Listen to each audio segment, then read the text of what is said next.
InObscuria!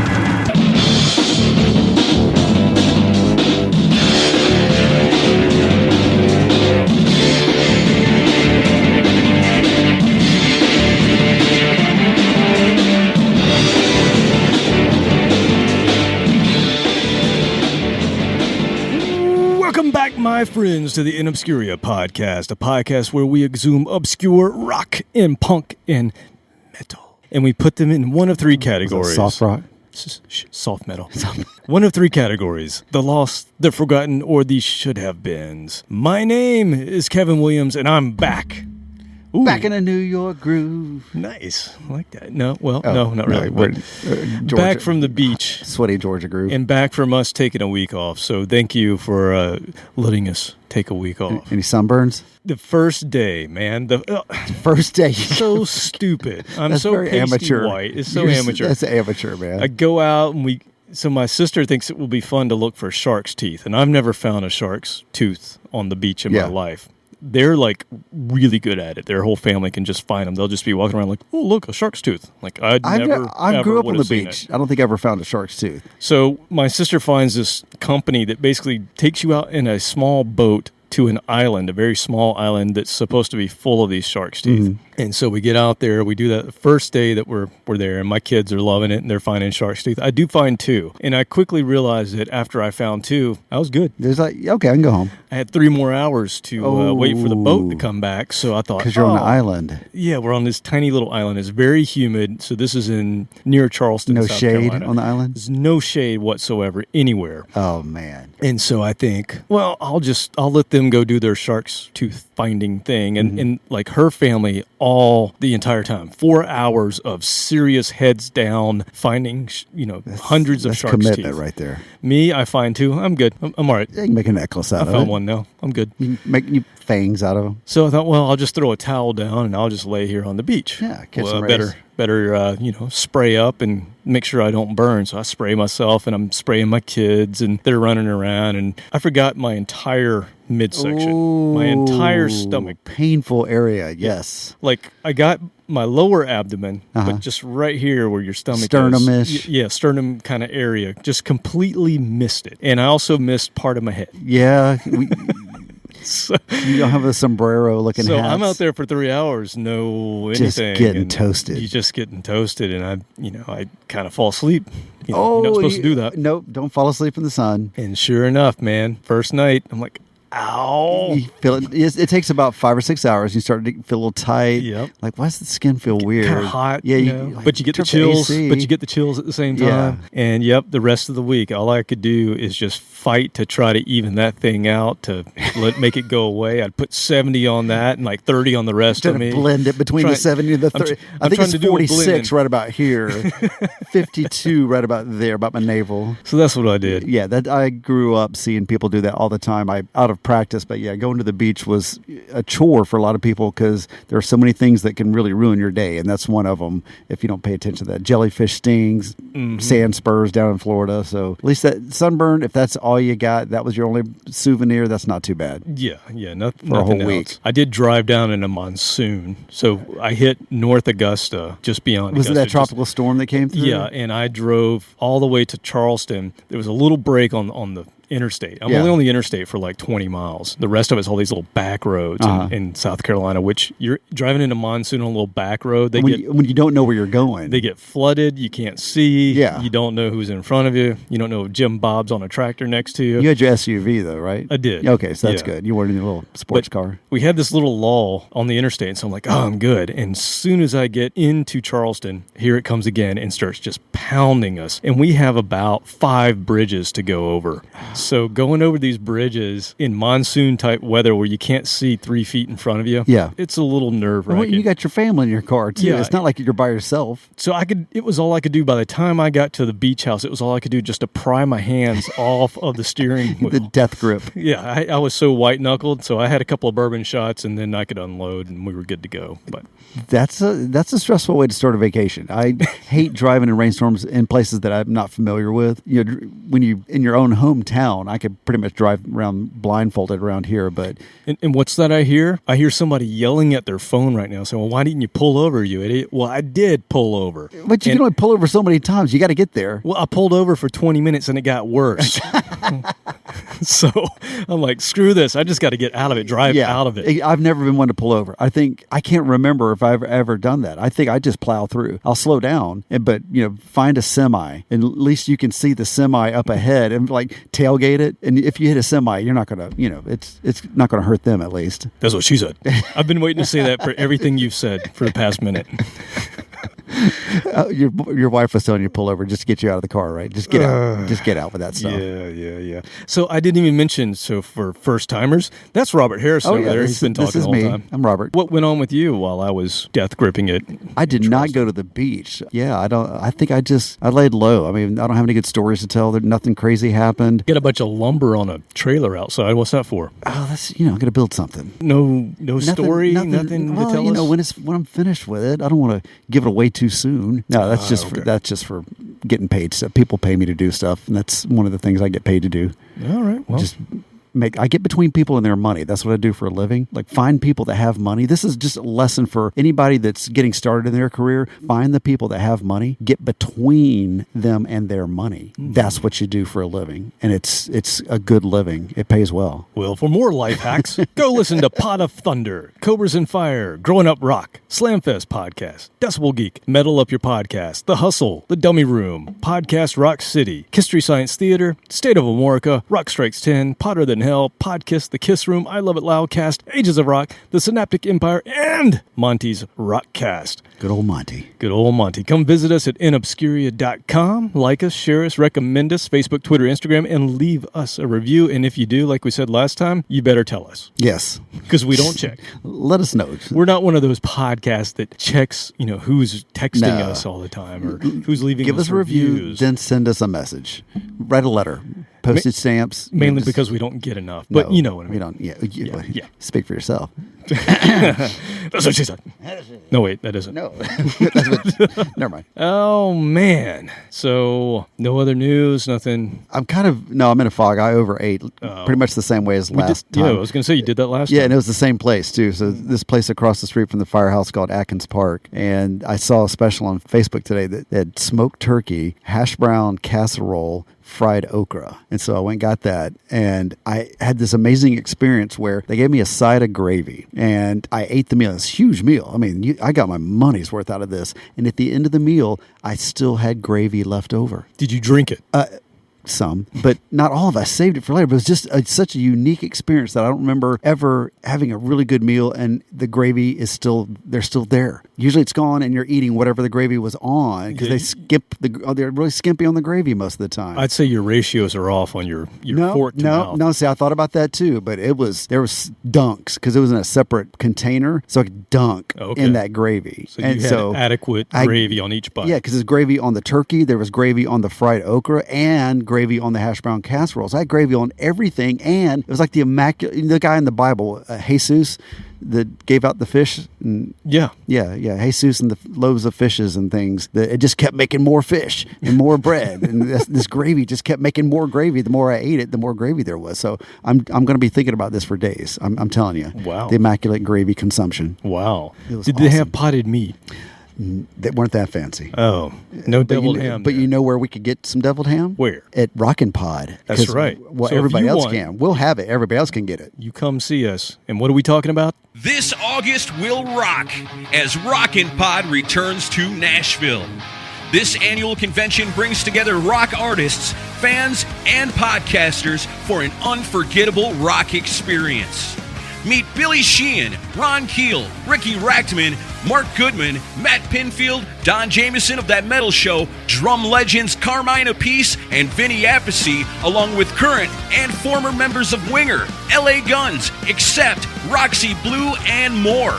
Panels, signing sessions, and vinyl and memorabilia vendors, all available to you at Rockin' Pod.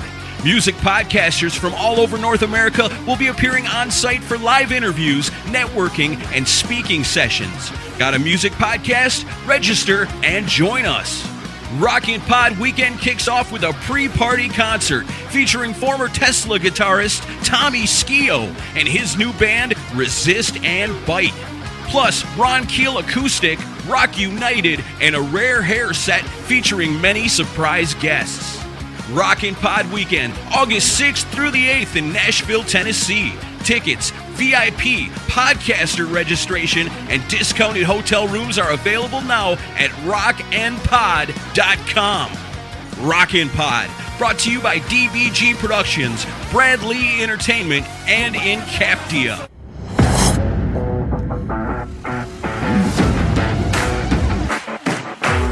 Yeah! Was it Lenny Kravitz? I have no idea.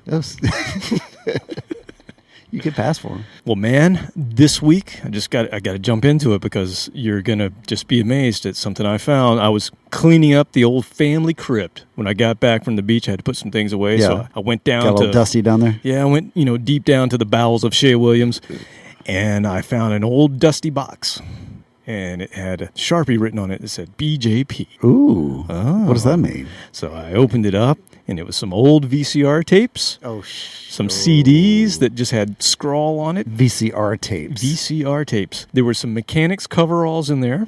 Uh-huh. And there were two of these little mini DVD discs. Oh, I remember those. Yeah, I don't think they were in production very long. No, there's nothing to play those on now. There were two of those. Well, I found something to play them on. Uh-oh. And I just got to tell you, it gave me exactly what we're going to talk about today. The subject was just there on that little disc. So let me just let you have a little listen here.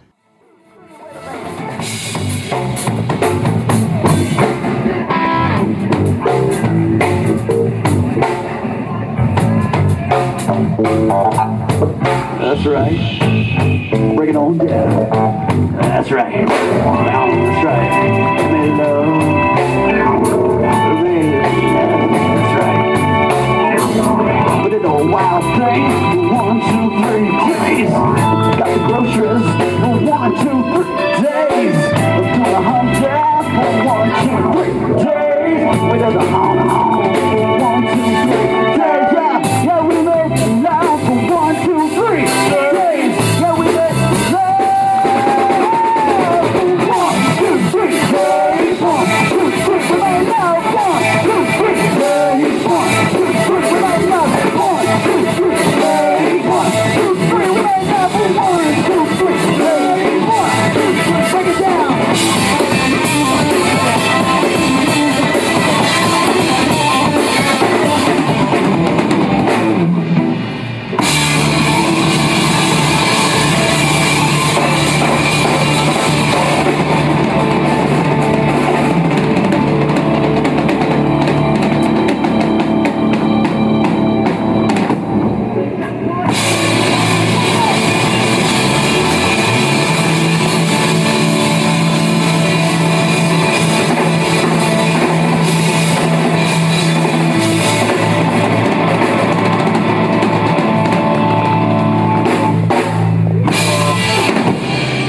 Big Jack Pneumatic. Once again, we've got the email list, or excuse me, we have the email list.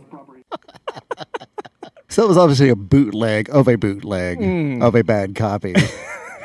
Recorded Great from somebody in the bathroom. From someone's. This is before a handheld. This is before cameras on your phone, people. This was somebody had a little. So for you youngins out there was a time where not everybody was walking around with a camera and video recorder. So people would show up with these devices called camcorders. That cost a lot of money. And so, yeah, that's about the quality of sound. Was there video with that, or is it just... There is video. Oh, good Lord, have mercy. And this, I don't know you haven't mentioned who this was. Well, okay, yeah, so tell us. Who was this? This is a very obscure band. Probably the most obscure band you could ever hear. The obscuriest of bands. And this is our band, Kevin and Ours band. Kevin and Mine band. That doesn't sound any better. Our band, Big Jack Pneumatic, circa 2002. Yeah. So, and that song was called 3 Days. So if you couldn't understand what it was, you came in halfway or towards the end of it. It was called 3 Days because it was inspired by my girlfriend and I shacking up together for 3 days straight, having a lot of fun for 3 days. Wait, I thought it was about Woodstock. You're telling me this wasn't about there was the a lot music of festival? there was a lot of free love. Oh, it was free. okay. Ended up costing me later on, but there was free love back then. So this particular mini DVD disc was labeled the Music 101 Annual Benefit Concert for Music Education, October 5th, 2002. Now, Music education. Now, It was sex education is what we were teaching. Now, what did we call this festival, if you recall? Oh, was this Ghost Fest? This was Ghost Fest. Oh my God, this is Ghost Fest. This is Ghost Fest. I remember Ghost Fest. So we are actually about to embark on a new series that will feature not only an audience of various spirits, specters, wraiths, phantoms, and ghouls, but we will also book some ghosts to play this festival. This is episode 83, Ghost Fest 2021. So to explain what we're talking about, to backtrack, I guess, in 2002-ish, there was a festival put on. This young lady, can't remember who it was. I remember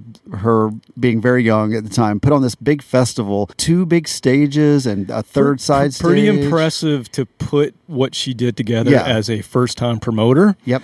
And she put a lot of marketing into it and flyering. How many bands? 10, 11, 12? No, I'd say there were 20. 20 bands. There were 3 stages. Yeah, and we get there, we're like, oh yeah, here we go. This is going to be fun. And all-day event. All-day event. We set up early and waited for people to show up, and we're like, okay, cool, it's going to be a late crowd, I guess. Okay, it's going to be a really late crowd. Okay, we got to play, and there's nobody here, but we're going to play, and then maybe the crowd will show up as we're playing, because we're so good. And it was outside, I don't know if you remember exactly where it was, but it was outside of Atlanta, just far enough that no one was willing to travel to it. It was like 5 minutes past that distance that most people would be like, yeah, we'll drive down there. But no, it was 5 minutes past that, so nobody came. Now, the bands that they had were all somewhat local, some regional. So there were bands we're in Atlanta, Georgia, a lot of Atlanta bands. There were bands from Nashville and Knoxville. I'm thinking of Copper and a few others. I feel bad for the ones that actually had, I mean, we drove 45 minutes. But the people that drove hours to get there, when I say nobody showed up, I'm not kidding. And this was a decent sized venue. Yeah. I mean, it was, you had a field, basically it was Like set a up. football field? Like a football field size, if you're not in the U.S., a soccer pitch. Yes. And think of kind of like what you saw in Woodstock and some of the other festivals. You had a stage at one end of the field and a stage at the other end of the field, and then we were in like this pavilion area in the middle to the side. middle as you walk to these other stages. Yeah. And so they had 3 stages, and they were, I mean, she did a great job of having the bands go on, and then the band on the opposite side would go on, and then the side stage, and it was really well run, well orchestrated. People driving up and all kind of help. People driving up in their little golf carts and credentials. Oh, they had rented golf carts,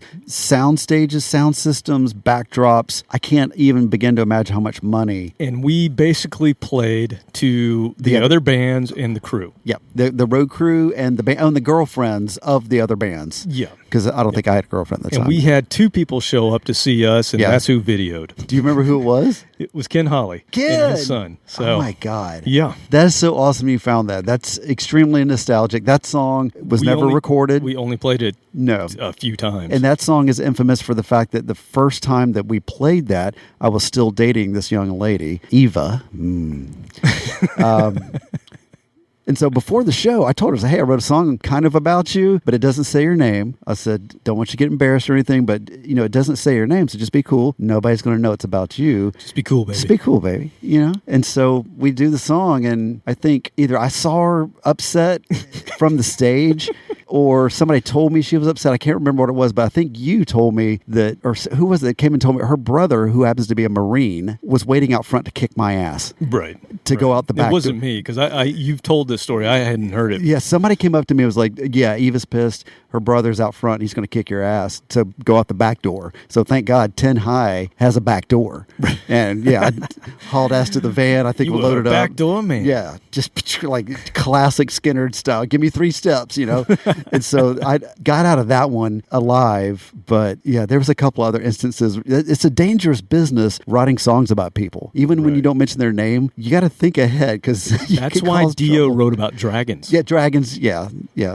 I should have learned that lesson. Yeah. But anyway, so that song was just a funny, goofy, silly, funky song. It was so much fun to play. But it didn't really sound like anything else we played. No, it's very different. It didn't fit in with our sets, but it was still fun to play that. And just people would dance to it, and it was fun. So we all called this festival Ghost Fest ever since then, because the only people in the audience had to be ghosts, because we couldn't see them. There was like a good fog rolled in about 10 o'clock that night. So it was kind of spooky with all the lights and nobody out there. Yep, Ghost Fest. Yeah, so it was fun. This is a renewed Ghost Fest, and this Ghost Fest has purpose. So there will be in the audience lots of spirits and ghouls. Yeah, we'll have all of them there, and because it's Ghost Fest and because we invited the spirit world, we're actually going to be able to invite some artists who have passed on to play this festival. So we're it's just like going to Evite type thing. Yeah, exactly. You send out an Evite for that. Yeah, it takes a little longer to get through the third wall. They have bad Wi-Fi down. The fourth wall, sorry. Fourth wall. Third wall. Third wall is right there. Anyway, so I thought we'd just start off by talking about music festival history. Okay. So for me, and I feel like music festivals in general, that's a young man's game. As you get older, they don't seem nearly as appealing, or at least they don't to me. Waiting in line for 40 minutes to get a beer, and then 30 minutes to take a leak. That's it. And that's what you do. You do halftime line for beer, halftime. And then you go back and get a beer. And then you hear some music in between. Yeah. And maybe you hear both stages at once, and you don't really know what you listen to. But that's kind of music festivals in general. But I have been to a lot, and specifically in Atlanta, you've been to a lot of the same ones. So Music Midtown was always a good one. They stopped it for a little while, and now it's back. It used to be a 3-day event. Now I believe, is it still a 3-day thing? I have or is it no idea. I think it might be a 1-day thing. No desire to get down in that scrum. And then we always have the Dogwood Festival here in Atlanta. Usually that's a little bit lighter of an affair. You don't really get really kind of arts and craftsy. You don't get the heavy hitters there. But we did have a heavy festival that unfortunately no longer happens. It was called Wrecking Ball, and it was all these punk bands coming to what used to be the Masquerade. The outdoors at the Masquerade, right? Masquerade has moved in Atlanta. It's in a different location, but they used to be in this old mill, and they had this land beside it where they could do outdoor concerts. And then they had 3. They had Heaven, Hell, and Purgatory, and they would have bands in all of it all day long. It was all punk bands. It was great. We had such a good time there. But they called it Wrecking Ball because obviously they were going to put the Wrecking Ball to the Masquerade.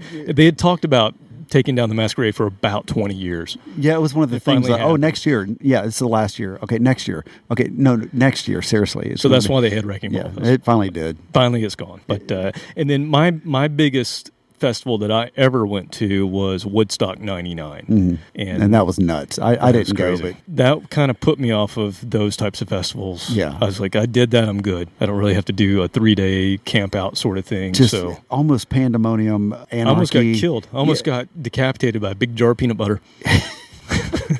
I was walking to my tent at night, and I see something go by me, like really fast. I mean, just brushed my cheek, and then I see it explode on the one tree that's in this whole area, and it was a big old jar of cafeteria, Skippy, like Skippy, cafeteria-sized jar. This was back when they were in glass. Oh, that's right. They weren't in the plastic containers. So, holy shit! Yeah, I almost got taken out.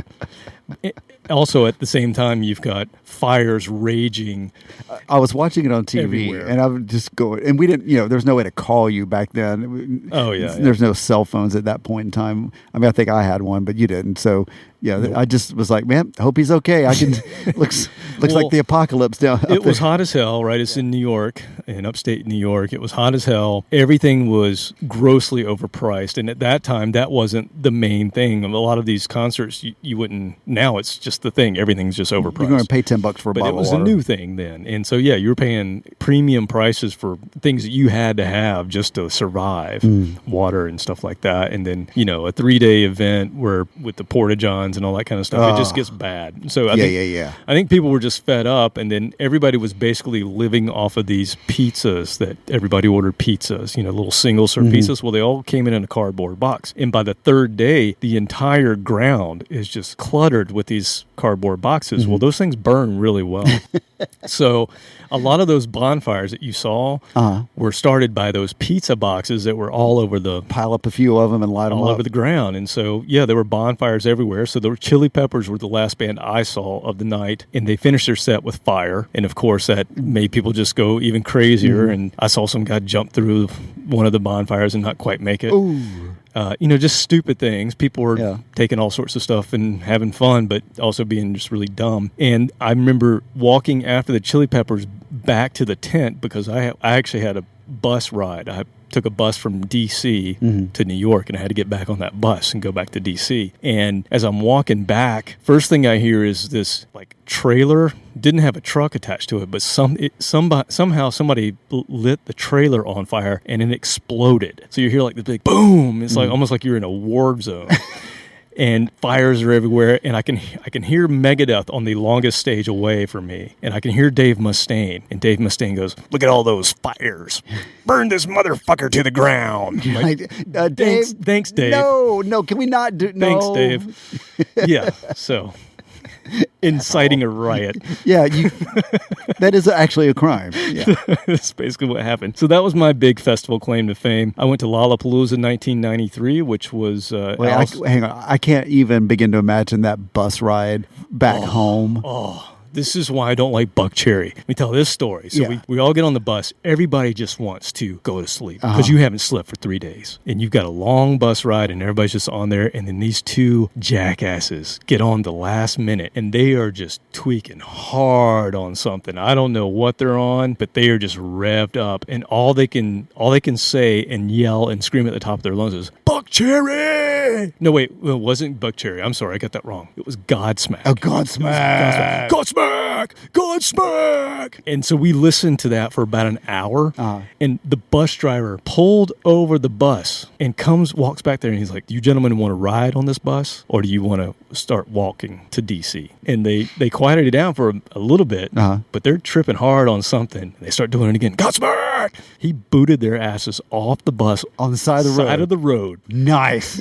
Whoever that dude is, hats off to you, sir. For the rest of the people on that bus. He wasn't taking it. Yeah, and everybody was so tired that they didn't have anything in them to tell these fools to stop. Yeah, you're dehydrated. You're like, just spent. So that was Woodstock. Yeah. I did do Lollapalooza in 93. That was Alice in Chains and Primus, and I saw Tool for the first time and Rage Against the Machine. Amazing. And the Mighty Mighty Fishbone. And then, I've been to a couple of those Horde festivals, which was like jam bands. I saw the one with Black Crowes. I saw the one with Neil Young. You would have loved it.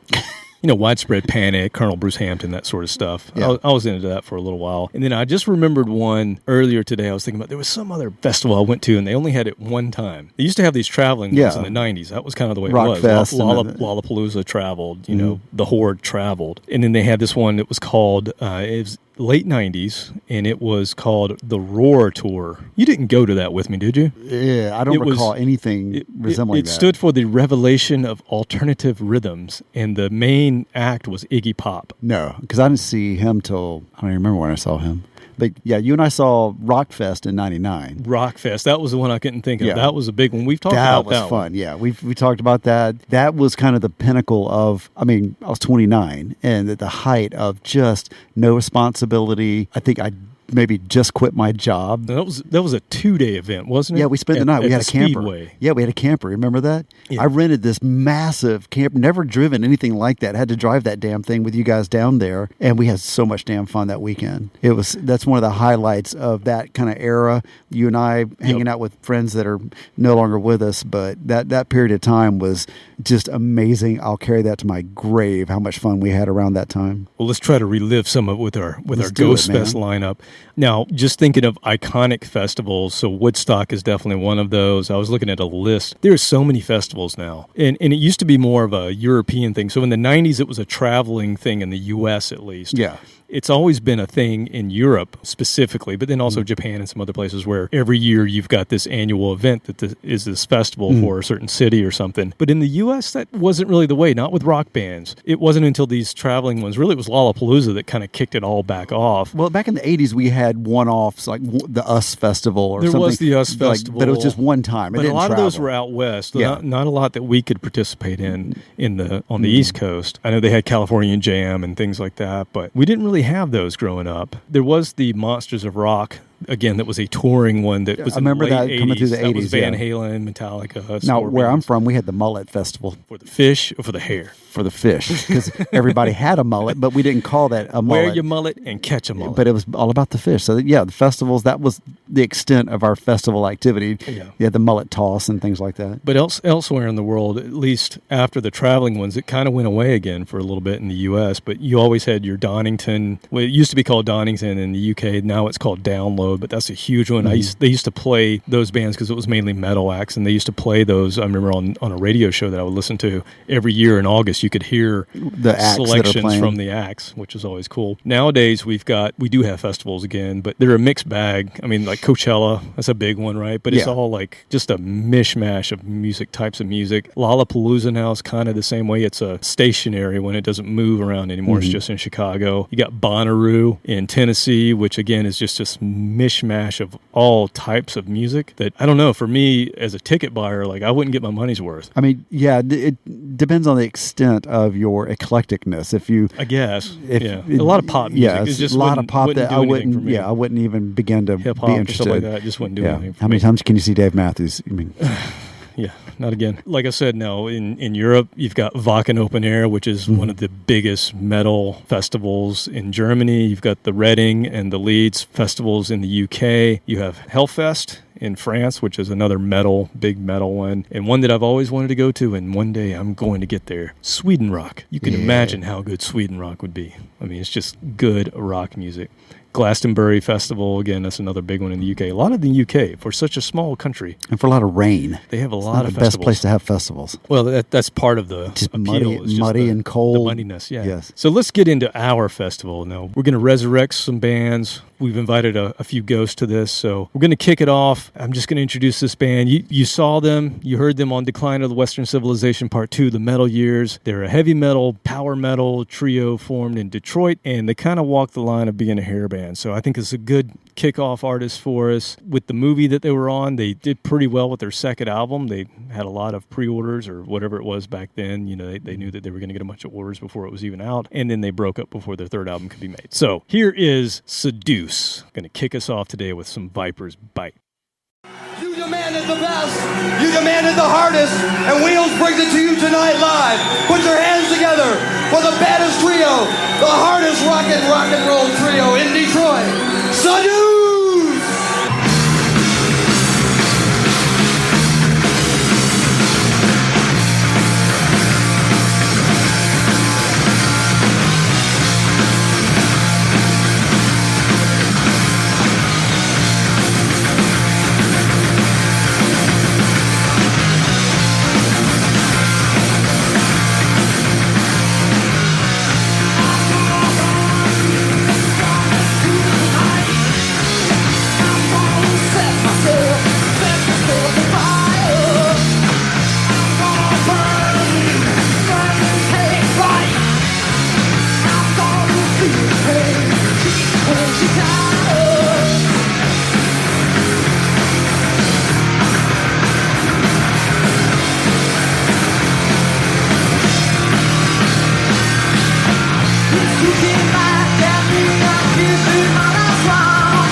Good so way to many kick it things. off, right? I would have been in that mosh pit. Exactly. Damn, that was a sweaty mosh pit. Yeah.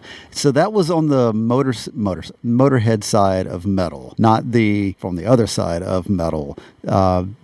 Singers had a little bit of Vince Neil going on. Yeah, had a lot of Vince Neil. Young Vince Neil. Let's just be specific because current Vince Neil, oh God, bless his Current heart. Vince Neil just puts his mic towards the audience. Bless his, he had to cancel another show this week. Oh. God, just hard rocking. Yeah, not a lot of hair metal. I mean, visually. Just a little bit in They there. could have been, they could have looked like that. They but did. Sound wise, just straight ahead rock, almost with a punk edge, much like Motorhead. Yep. That appeals to me. That how have we done this podcast for a year and a half? We've never played them. Well, I've been holding off on playing them. They were going to come up sooner or later, and I always like it. I dug this band. Seduce. I got introduced to them on Decline of the Western Civilization, like most folks our age who watched that back in the late 80s, early 90s when that was out on video and you could go rent it, which is what I did. And yeah, that was one of the bands, one of the only ones that I thought actually had some really good material. They kind of come off a little bit as jackasses in the film, but I'm sure they were kind of playing it up. I think that's why we gel. I think we well, that's true. Good point. We have this kindred spirit of jackassery. Well, this is true. So they really are a kind of people, and they're from Detroit, so they come from that heavier, Just gritty rock. place. Yeah, what we like. So we only have one stage here at Ghost Fest 2021. So the roadies are changing. I believe they're changing out. We allow the drummers to bring their own sets on, so we are doing a changeover right now. So let's talk about our the next front band. line the same there. Exactly. Yeah. Share the front line. You do. Yeah. Isn't it back line? Well, we're even cheaper. Oh, right. Okay. That's how cheap we are. Got it. Okay. Yeah. All right. Well, we're going to bring on a band from Canada, from Saskatchewan. This is a band that I was introduced to by our friend, Mr. Chris Jericho. Yes, good friend. Yeah, Close. good friend. Close. Close Super friend. close. You talked to him we talked to him at least, 3 times. A sentence 4? or two. Maybe. He said, "Hey, nice shirt." Yeah, right.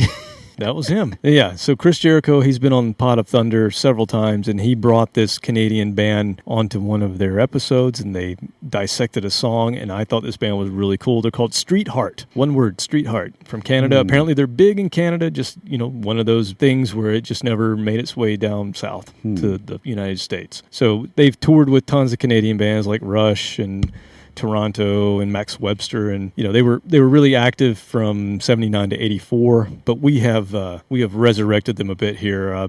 Kenny Shields actually passed away in 2017, but since we're at Ghost Fest, He fits right in. Come on back. Come Kenny. on up, Kenny. Step on up. We got you a place backstage. Yeah, so let's listen. I think they're all set up. I think we're ready to go. Let's listen to a little Streetheart. I believe they're going to start off with "You're Not the Only One."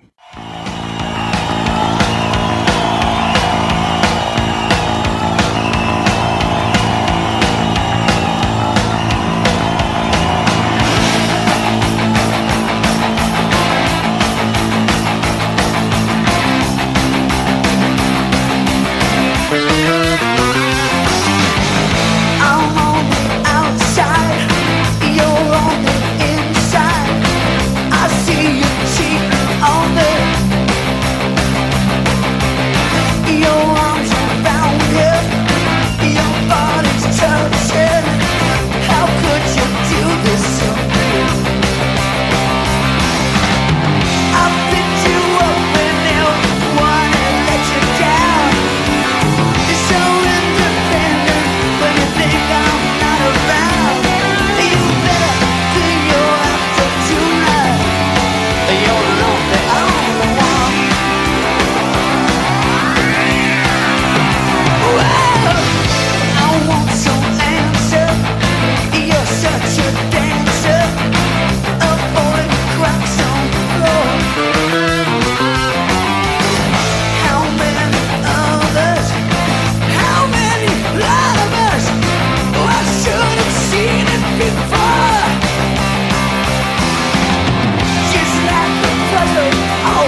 Everybody's working for the week. Oh, sorry. Has a little bit of a Loverboy feel. They're a half a step away from Loverboy, but damn, that was Another good. Canadian band. That's right. Yeah, I forgot Loverboy was So Canadian. it was a Canadian thing. But give it up for that 80s keyboard player. Oh, man. Whoever that was. That's Daryl, man. Daryl? Daryl. Oh. I'm part of Team Daryl. Oh, I'm on. I want to be on Team Daryl. You should join Team Where's Daryl. the application? Is there like initiation? That's real weird. We get to buy a Involves shirt. midgets and goats. You just have to buy a shirt, really. Okay, That's cool. all it is. Team Daryl. I want that because that was glorious. Look that up in the dictionary. 80s keyboards. That's what you're going to hear right there. Daryl from Streetheart. Daryl from Streetheart. Sign He's me your up. 80s keyboardist. Love it. Love it. Love it. That's just good. Can't sit still rock and roll. I don't love know why that wouldn't have broken here if they would have promoted it. I Yeah. mean, Loverboy did. Survivor is all in Oh, that kind of Survivor. space, That was you I know? knew there was another one. Now, I was Survivor forgetting. from Chicago, Yeah, I think, but still, that whole same kind of thing. Asia was big, right? That poppy kinda rock, some AOR 80s, kind the of early rock 80s. thing. This is early early 80s. 80s. Yeah. Yeah, by the mid to late, hair bands had just cleaned the slate, and that's all. That Oh was yeah, they around. chucked the keyboards out. Yeah. They replaced them with different types of keyboards. groupies, tables with lines on them. Yes. Yeah. Well, all right. Well, while we're doing a little switch over here, let's talk about our next artist who's going to come up. Now, I'm not limiting this to just bands that are no longer around or bands that have members who are now actually ghosts. No, we have current bands as well. So I've invited from New York City, Mr. Corey Clark. And we've actually played his band before. We did on the Wild Card episode, the one that you lost by one, I think, to Jeremy, the first The one. respectable loss. The respectable loss, not the second one. No, that was second very one was he kind of killed you on that one. irrespectable, Yeah. unrespectable, Yeah, so disrespectable. I was this is- disrespected, very much. So. This is Corey's band called Warrior Soul, and they're still around. They're still doing their thing. They formed in 1987. 9 months later, they got signed to Geffen Records. They were sort of Rage Against the Machine before Rage Against the Machine, Oh. kind of that alternative sort of metal thing that was coming. Right, They were just a ahead little of the curve. ahead of it. Mm-hmm. Political, had a point to made a point to piss everybody off, kind of a thing. Yeah. And Corey's still doing it to this day. They only lasted 4 albums with Geffen because he was fighting them so hard the last 2 albums. So Every apparently, little thing. apparently the 4th album they made for Geffen, Corey said he did it to just piss him off. So he made the Much like Neil Young doing the exactly the disco techno trends thing Yeah. that he did. Yeah, so he basically made an album to get out of the contract, and it worked. So they were out of Geffen after that, but they've gone on. They have 10 albums from, like I said, 1990 is when the first album came out, all the way to 2020. They released an album last year. So they are still out here. I believe they're ready to go. Let's listen to some Warrior Soul live. I believe this is Blown. And this goes out to Geffen Records. Yeah, blow!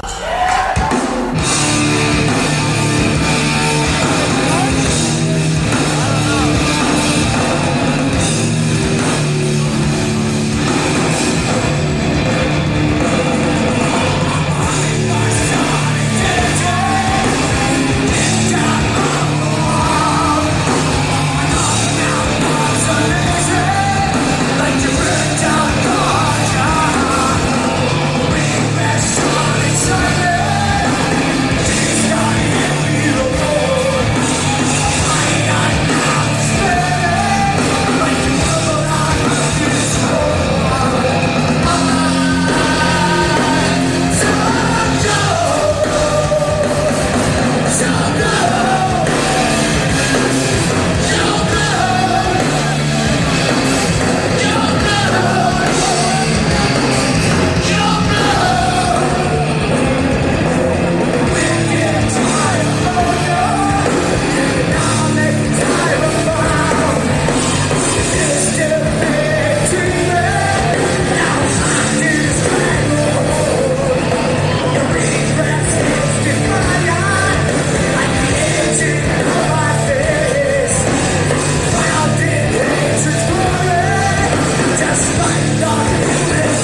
It's a weird mixture of Sabbath and Rage. Right? You hear a little bit of that edginess of Rage in there. It's like a precursor to Rage. Like, this is what's coming. Low and heavy. It's like Sabbath. Yeah, definitely. They're a tried and true rock and roll, heavy rock and roll, middle finger up kind of band. They're still doing that to this day. See that. They're very much in that Motorhead zone of this is who we are, this is what we do. You don't like it? Fuck off. Fuck off. And we will be diving into them. Yes, please. A little bit more. So I've already planned that out. So look for some Warrior Soul in our future. All right. Well, while they're getting off the stage, I want to mention that, well, one thing, I didn't hear the guitar solo because I was in line to get some beer. So hopefully the guitar lead was good, but I was, it was really good. Okay, cool. Some guy spilled here. See how, Spill half of it all over my shirt. Damn it. That's the way it goes, man. You come here to get filthy. I'm the biggest spill target. Ghost If Fest. somebody's going to spill their beer, it's going to be on me. How does a ghost even drink beer? I don't understand. I mean, the field is just littered with ghosts and just you rent beer anyway. It just goes right through you. So I hit a same troll thing. on my way here. I mean, it was just nasty.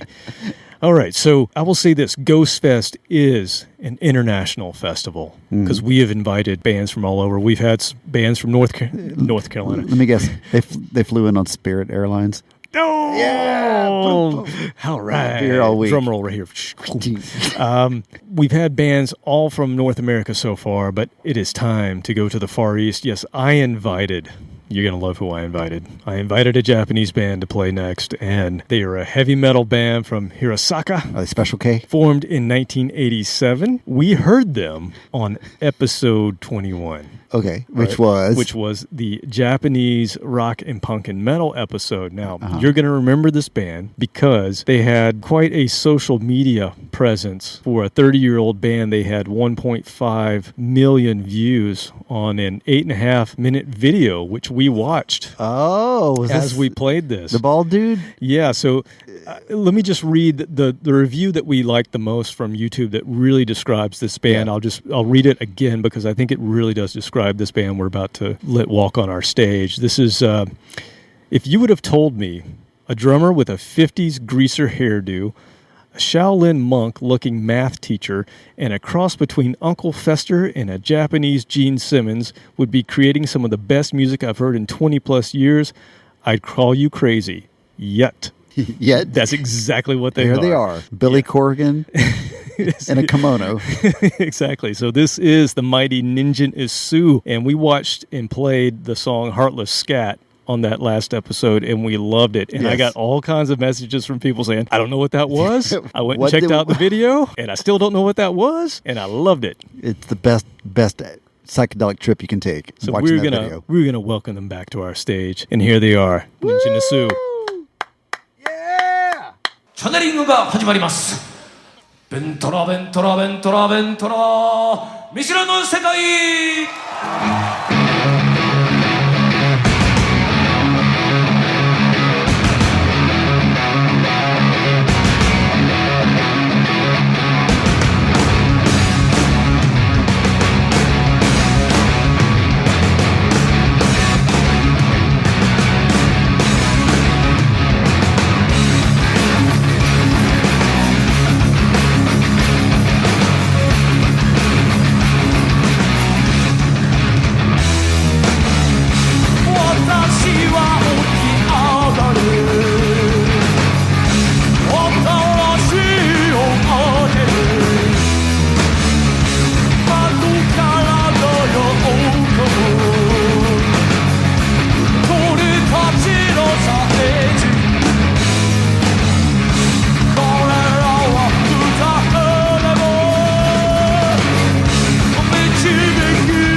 Those are some deep lyrics, man.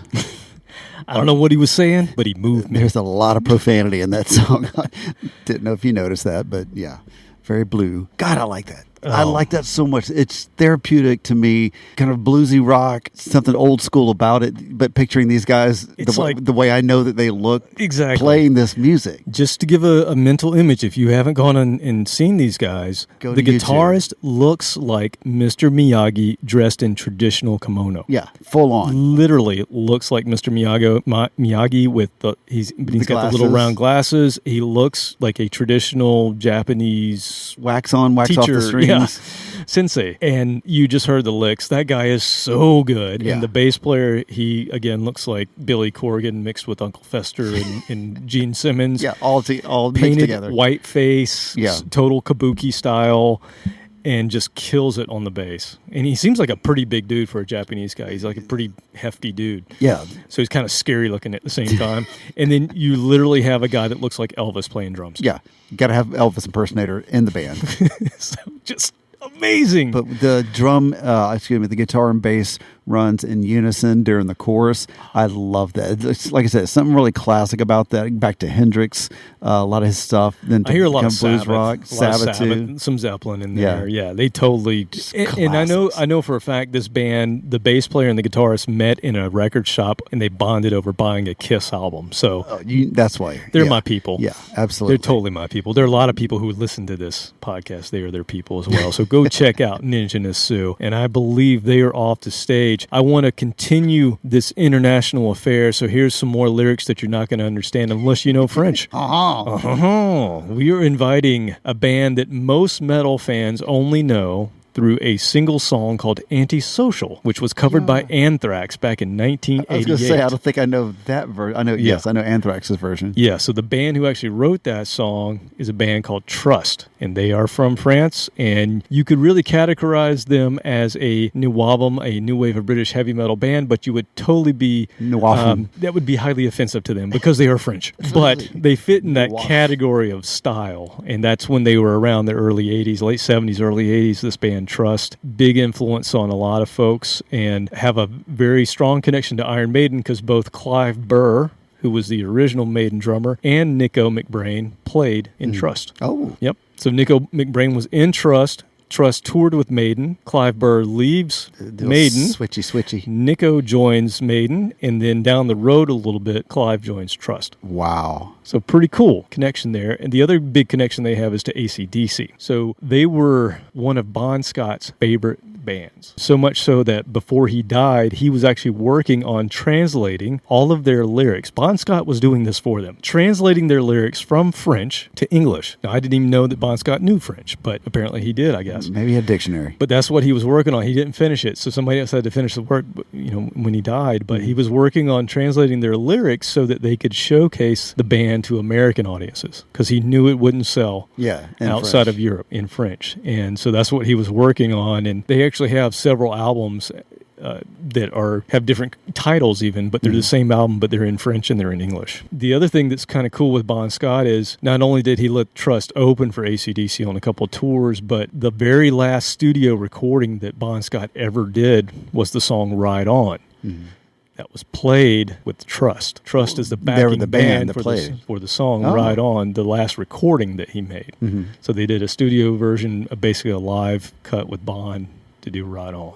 Nice. Which is kind of cool. So that's a cool connection. They were the most successful metal band to come out of France until this band that we have now called Gojira came around, and they are huge right now. So Gojira has kind of gotten a bit over where Trust was because Gojira has international success. They're a big band right now. Oh, really? So you should check them out. They're badass. They're great. But it's heavy, super heavy, kind of Mastodon style. Yeah. They call themselves Gojira. To get off on a tangent here, but the reason they call themselves Gojira, because that's the really bad English translation when you watch a Godzilla movie. Gojira.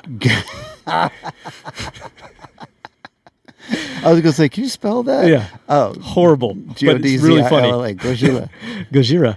So they got a sense of humor. They got a sense of humor. So back to Trust, though, they operated from 77 to 19. They went all the way to 2019. Now, all of their albums were just in the early 80s for the most part. They didn't have an album, I believe, that was considered really a trust album after, say, 85. They went on and did live stuff and some other things. Compilations. Compilations and things like that. And I think they had another couple of albums, but nothing like the first couple of years that they were around. So they did call it quits in 19, but we have gotten them to reform tonight, and trust show are going on right now. De l'album Répression, Instant de mort.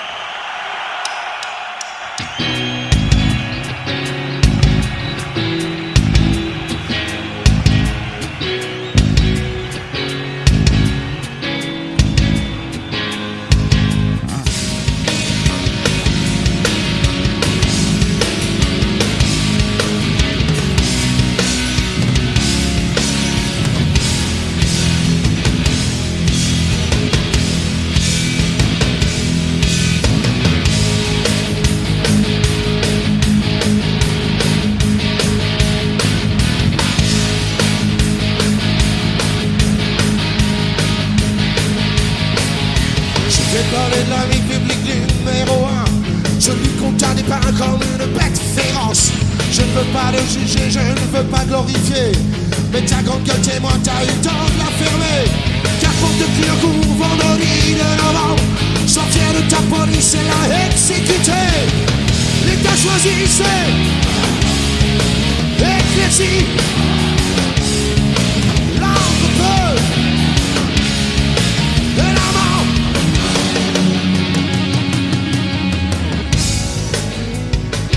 La mort du silence, du silence.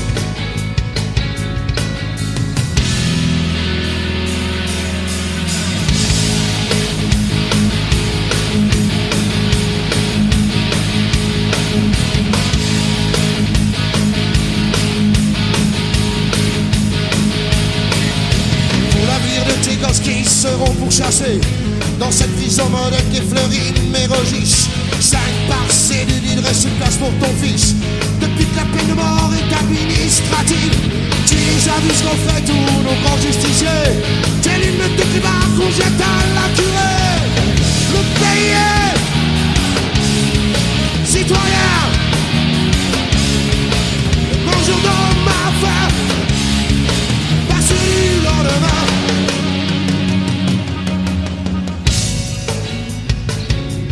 De ma faim, pas celui du lendemain.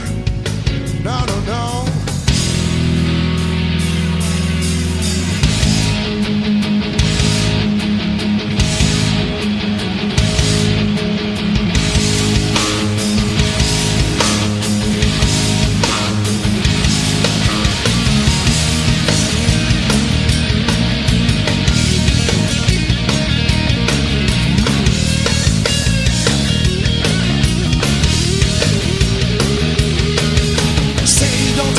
On fabrique le crime, les buissons filantés, bien d'autres mesquines. Crois le lame attendu vaut mieux que l'échelle, surtout quand tu gosses, tu apprends vite la haine. Destiné à crever en sécurité, croyons butin sage, impunité calculée. Le crime est glorifié au son de la Marseillaise, et en place publique son corps est exposé. C'est dans tes prisons qu'on fabrique le crime. Sont floqués, bien d'autres mesquines. C'est dans tes prisons qu'on fabrique le crime. Et puis sont floqués, bien d'autres mesquines. L'art ne peut régner de la mort.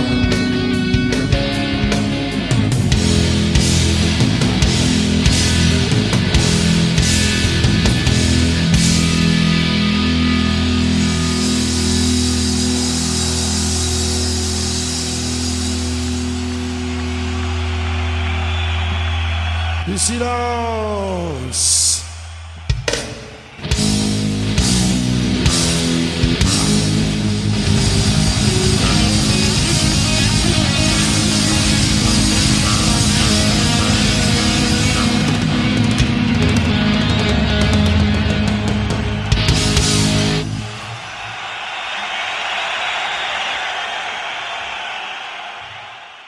How do you say big head Todd and the Monsters in French? Oh, Todd Monster.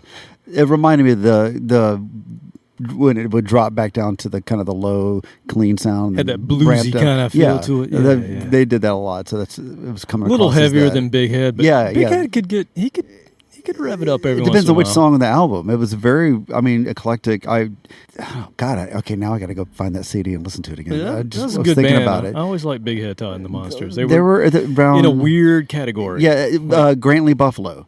So Yeah, Big Head another Todd one. and the Monsters, Grantley Buffalo, those bands always get mixed up because it's that same. I can't really put them in one category. It's bluesy. You could consider it jammy. Yeah. Yeah, you could consider it rock. Yet it was in the alternative era Yeah, of the where 90s. so anything went. But anything. getting back to the band in front of us, Trust. Godzilla. No, I tell you what, the Phantoms especially, the Phantoms loved this band. I don't know if Yes. you heard them. They were singing along with it. yes. We have a lot of ghosts from France, apparently, because they knew the French. Phantasmagora. They say it in French. I don't know. That sounds I good. just made that up. That's really good. Yeah. It's hard for them to clap, though. It's like, Right through. Damn hands. yeah, I just like that. It was groovy. It wasn't as metally as I was expecting, but for, Still had a band good, that's- nice. it had a crunch to it, yeah. those amps or those bands where you can just tell they're just maxing the amps and they're just getting all the tones It's straight not just out a of the digital effect. amp. Oh, That's love what it. you're listening to. Yeah. You're listening It's a to tube amp, amplifiers just shaking. just screaming that I'm about to break. yeah, I am on the brink. Yeah, so good stuff. All right, man. Since I am the promoter of Ghost Fest 2021, I hope I you would don't just take it in the shorts like that young girl did. Well, I prepared. I knew that it was only Phantoms that would be attending this. So All right, so it's low budget. I knew, that's why we have one stage. Yeah. Okay. And that's why it's taking place at the firehouse. So I got a bit indulgent in the last couple of acts that I have coming up. So these all are acts that I handpicked and had to make a lot of calls. So I was able to get them. A lot of seances. Yeah, and when I say calls, exactly. Some of these I had to reach out further than others. Now, this next band, they are all living. They are all very nice ladies, and they, with this play, they are actually tying for the most songs played per episode that we've had to date. Oh. The only band that they're tied with is Marillion, and we did 4 episodes. Yeah, it's going to be on hard to catch Marillion. up with that. So that's why when we're going to let Thundermother take the stage here, the lovely ladies from Sweden who have been on episode 25, they've been on both of my solo end-of-year Shallow Graves episodes, which they've been nobody listens to. They've been in my dreams. They've been in Several Robert's occasions. dreams. Several occasions. And they are just one of my favorite groups. I've talked about it, but I saw them on the Kiss Cruise, and I saw them every time they played. I saw them once, and then I was like, oh, this is my new band. So they are one of my new bands. They love them, and I freaked the guitarist Philippa Nacelle. I've freaked her out in the old buffet line. So she's very tiny. Why would you freak people out in the buffet line? That's an area that should be freak free. You just get your food and go. I played the part of creepy old guy. Creepy old. Hey, I really like your music. I just told her how much I liked their music, and they were like my new favorite band. And she's like, "I'm trying to get spaghetti here, dude." So, damn it! Don't you hate that? No, she was very nice, but I could tell she was not really in the mood to have a conversation. Yeah. There's a time for conversation, time for spaghetti. And I'm usually pretty good about that, but I seized my opportunity Yeah. to tell her how much I thought of their performance, and so it went over like a Led Zeppelin. So But anyway, if you kept it short and sweet, there's nothing wrong with it. I think. We've talked about it before, but this band is so unique because they have 2 different incarnations of the band. They released 2 albums with a lineup that quit after the second album and left Philippa all by herself. The guitarist was all alone. They all left. And so she put together a new band, got 3 new members. She should have called me. I would have been right over. And, well, they put out an album in 2018. That's when I saw them on the Kiss Cruise, and that album just kills. Is so good. And the new singer, she's kind of my creepy old man crush, is Guernica Mancini. Her voice is just amazing, which you've heard before, but and she's fun to watch. Let's leave it at that. She's fun to watch and Entertaining, yes. Very entertaining. And they released an album last year in 2020. They released a deluxe edition that just came out in 2021. During COVID. They're releasing albums during COVID. They were recording during COVID. They actually did some tours and they had to cancel. They tried to go out before they really were supposed to, and they ended up coming back. But they're starting to tour rock and again. roll, though. And this new deluxe edition of their album, Heatwave, I recommend everybody go get it because you've got some new tracks that are even better than some of the tracks on Heatwave, which is probably why they went back in the studio, but they've got some acoustic cuts as well and some nice live tracks. So let's let Thundermother come on up and give us something thunderous.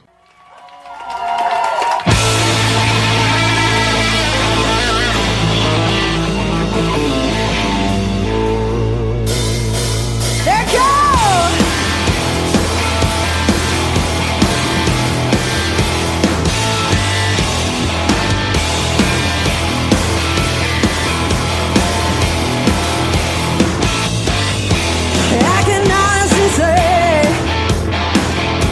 I paid my duty over and never not choose my way.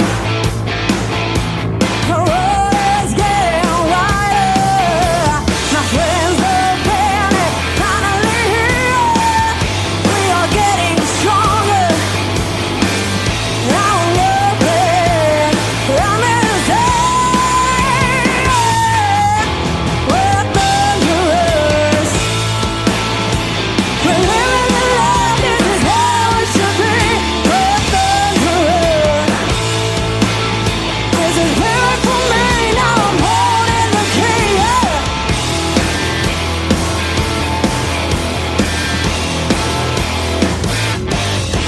I take the fight. I struggle for life to play and sing, and I know it's right. We're on the road like kings and queens. My friends are bandit, finally here. We are getting stronger. Now we're looking, I'm in the day.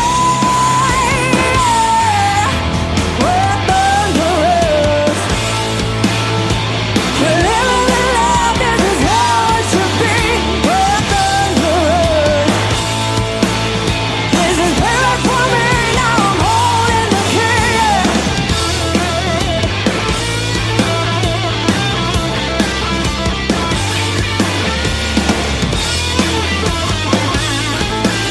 We're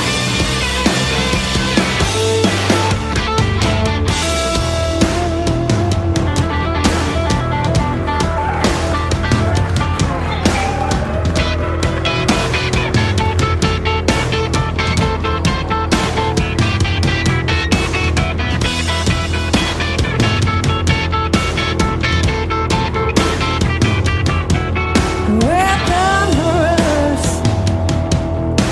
We're living the life, this is how it should be. We're thunderous. This is perfect for me, now I'm holding the key. We're thunderous. We're living the life, this is how it should be. We're thunderous. This is perfect for me, now I'm holding the key. We're thunderous. We're living the life, this is how it should be. We're thunderous. This is perfect for me, now I'm holding the key. We're thunderous. We're living the life, this is how it should be. We're thunderous. This is perfect for me, now I'm holding the key.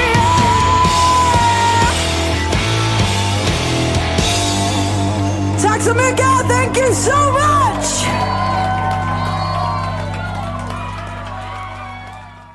Oh, they would have paired well with Pretty Reckless we featured a couple of weeks ago. Yeah, that'd be a good tour. Just real strong vocals on that. And that's all they need. They need somebody like Pretty Reckless to bring them over to the States and have them as an opening act, and I guarantee the floodgates will open for this band. They are so good and so good live. Go YouTube them, watch them live. Amazing show. Just captivated me from the first song. I'm like, oh, this is something special. That'd get me to fly to Sweden.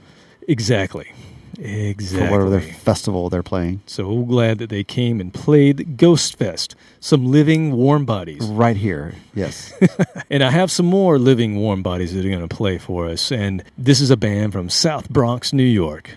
formed in 1986. So I invited my man, Mr. Jimmy Hazel, to come play at Ghost Fest. I'm talking about 24/7 Spyz. And if you need more information on them, basically they mix R&B, soul, funk, reggae, heavy metal, and hardcore punk. They call it heavy metal soul. Heavy metal soul. And go listen to episode 4.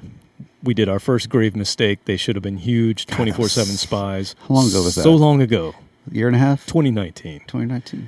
Yeah, so not that long ago, math. but it's been a while, so it's time to hear from Jimmy and the boys again. In 2020, their tour was canceled. We had tickets. We had tickets We were going in to your see hands. We had 24/7 tickets. Spyz. I didn't actually get to hold them, but And COVID canceled it. best. So what I hear from Jimmy now is that they are recording, and they got Reeves Gabrels. I don't know if he's producing or what, but I saw a post the other day that Jimmy's hanging out with Reeves Gabrels. Now, Reeves was the guitarist in Tin Machine, the band that was back to Bowie's Bowie's band. band, yeah. And he did a lot of work with Bowie. So I don't know exactly what's going on with Reeves, but they're recording. So they're going to put out some new singles or an EP or something, and touring's going to resume by the end of year. So hopefully... Did we get a refund? No, that ticket is still sitting out there. So I'm hoping that they they'll will honor honor- that, because we got you better. myself, and Jeremy were going to see 24/7 Let's go. Spyz. And it was going to be on my birthday of last year is when the concert was scheduled Wah, originally. wah, wah. So I've waited this long. I'll wait a little bit longer. It'll be around. They're going on stage right now. Check it out. 24/7 Spyz.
Yeah.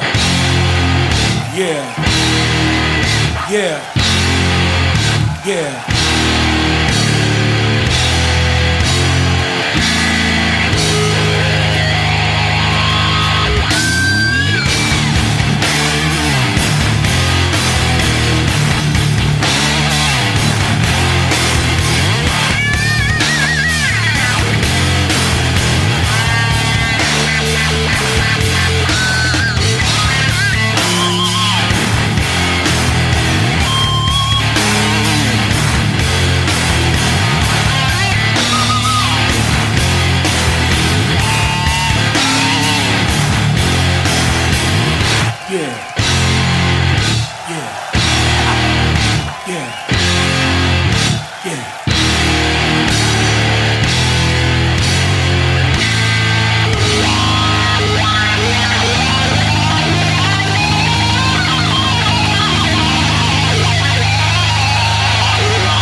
L-U-T-S is always become S-I-C-K because of what he does. T-O-N-E. It's my one-on-one trick.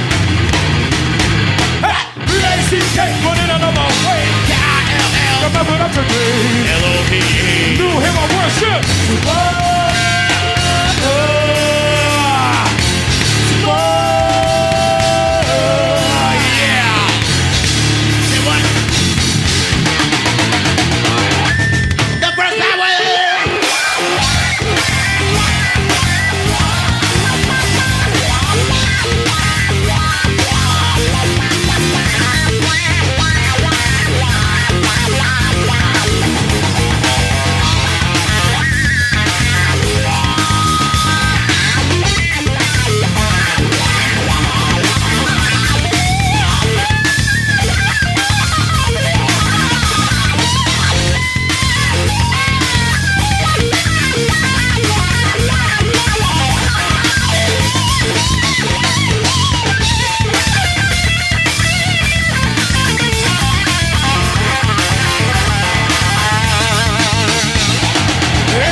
N-U-T-S is what that song was. Oh, man. Spelling in that song. There was a lot of spelling. I don't usually combine spelling and metal at the same time, but or like math rock. No, screw that. That's foot rock. No, that was heavy metal. Don't make me learn something. Heavy that was metal good. soul by the pound. Good. Yeah, that was good. Good stuff. If that's not enough, we have one more. One more. The main act. But wait. There's one more. This is So this is the fake. We've got the They go off headliner. stage and they come back like, oh, by the way, we got one more song. You may have thought 24/7 Spyz was my headliner, but no, I made some special calls to St. Peter to get the headliner for you, sir. Oh, what? And they may not be that obscure, but we're at Ghost Fest. This is the only chance we have to see them again. I'm going to welcome to the stage Phil the Filthy Animal Taylor, Nice. Fast Eddie Clark, The and original lineup. Lemmy. Take it away, Motorhead. This is dedicated to a fine body of men. It's called We Are the Road Crew.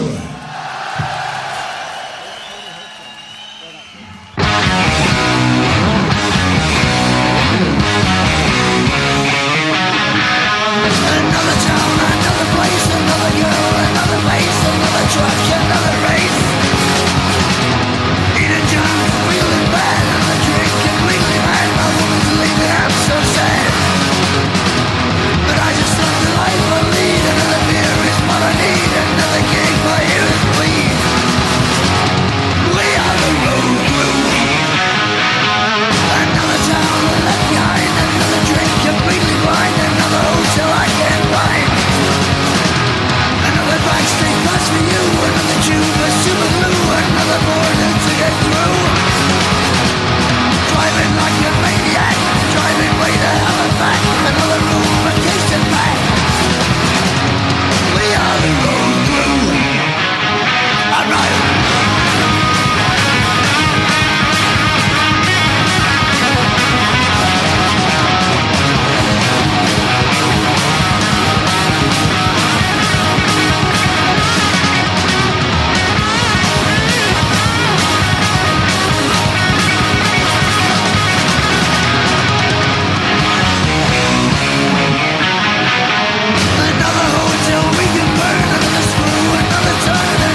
That's rock and roll.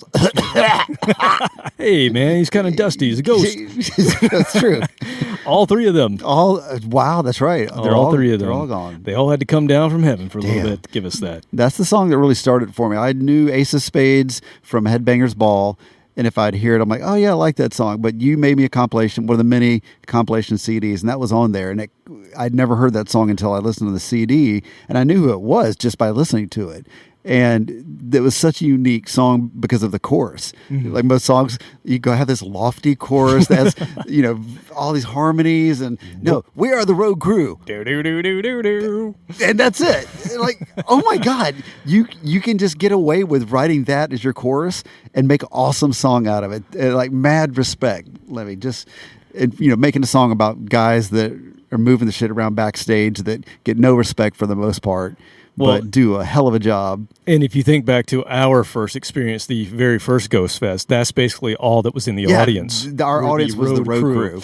Exactly. So I thought it was a fitting song for Lemmy and the Boys to play. Great band to have as our headliner at the very first annual Ghost Fest. Most metal ghost out there. Oh, man. So good. I don't even know. There's really nothing to follow that up with. The rest of my White Claw that I've been drinking. Oh, God. This is horrible. Why? Why would you do that to yourself? Because somebody left them at my house, and I felt the need to drink them since they're in my fridge.